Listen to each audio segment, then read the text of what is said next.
উপজেলা চেয়ারম্যানদের কাজের পরিধি সম্পর্কিত সকল সমস্যা সমাধানে কার্যকর পদক্ষেপ নিয়েছে সরকার, বললেন প্রধানমন্ত্রী শেখ হাসিনা। বাংলাদেশের যুদ্ধাপরাধীদের বিচারের প্রতি সমর্থন দিয়েছে মার্কিন সরকার। বাংলাদেশ থেকে সকল রোহিঙ্গা উদ্বাস্তু ফিরিয়ে নেবে মিয়ানমার, জানালেন পররাষ্ট্র সচিব। ইয়েমেনের রাজধানী সানায় প্রেসিডেন্ট আলী আব্দুল্লাহ সালের বিরুদ্ধে বিক্ষোভকারীদের উপর নিরাপত্তা বাহিনীর গুলিতে অন্তত 12 জন নিহত এবং আহত 80। এবং মিরপুরে দ্বিতীয় একদিনের আন্তর্জাতিক ক্রিকেট ম্যাচে বাংলাদেশকে 8 উইকেটে হারিয়ে ওয়েস্ট ইন্ডিজের সিরিজ জয়। আসসালামু আলাইকুম। বিটিভি ও বিটিভি ওয়ার্ল্ডের সকালের সংবাদে আপনাদের আমন্ত্রণ জানাচ্ছি। আমি হাসানুল করিম। সংবাদ শিরোনাম শুনছিলেন, এবার বিস্তারিত।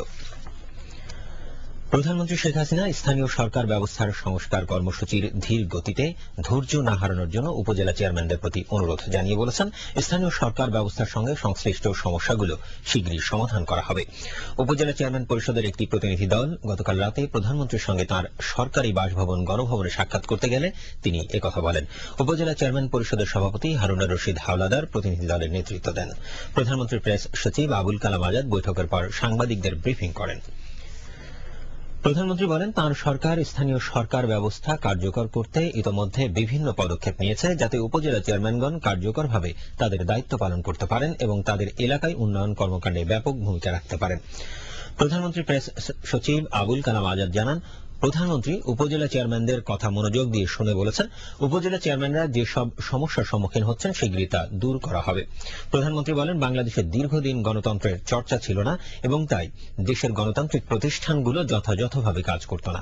শেখ হাসিনা বলেন, ম্যানুয়াল অনুযায়ী উপজেলা চেয়ারম্যানদের অনেক দায়িত্ব পালন করতে হয়। তিনি বলেন, গণতন্ত্রকে দীর্ঘস্থায়ী করার স্বার্থে এবং দেশের প্রতিটি স্থানে ভারসাম্য রূপ উন্নয়ন ঘটাতে সরকার স্থানীয় সরকারগুলোকে শক্তিশালী করতে চায়। কৃষিমন্ত্রী বেগম মতিয়া চৌধুরী, এলজিআরডি প্রতিমন্ত্রী জাহাঙ্গীর কবির নানক, আওয়ামী লীগ নেতা আব্দুল মান্নান ও নুরে আলম চৌধুরী লিটন এই সময় অন্যান্যের মধ্যে উপস্থিত ছিলেন।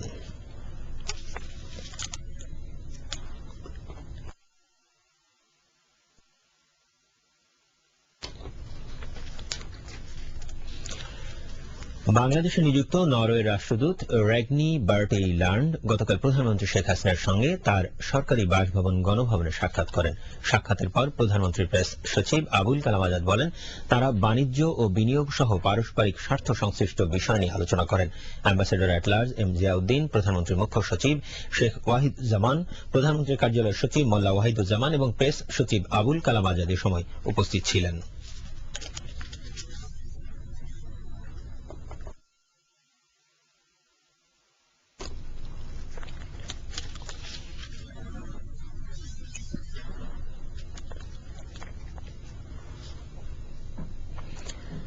টেকসই গণতন্ত্র প্রতিষ্ঠা, দারিদ্র্য বিমোচন ও সামাজিক উন্নয়নে নারী পুরুষের সমতা নিশ্চিত করা জরুরি বলে মন্তব্য করেছেন অর্থমন্ত্রী আবুল মাল আব্দুল মুহিত। তিনি গতকাল ঢাকার স্থানীয় একটি হোটেলে ওয়ার্ল্ড ব্যাংক আয়োজিত ওয়ার্ল্ড ডেভেলপমেন্ট রিপোর্টের প্রকাশনা অনুষ্ঠানে বক্তৃতাকালে এই মন্তব্য করেন। ওয়ার্ল্ড ব্যাংকের বাংলাদেশের আবাসিক প্রতিনিধি অ্যালেন গোল্ডস্টেইন এর সভাপতিত্বে অনুষ্ঠানে অন্যান্যের মধ্যে পররাষ্ট্র সচিব ডাক্তার দীপমণি এবং মহিলা ও শিশু বিষয়ক প্রতিমন্ত্রী ডক্টর শিরিন শারমিন চৌধুরী বক্তৃতা করেন। রিপোর্টে নারীর ক্ষমতায়নের দিক থেকে দক্ষিণ এশীয় দেশগুলোর মাঝে বাংলাদেশের অবস্থান তুলনামূলক ভালো বলে উল্লেখ করা হয়।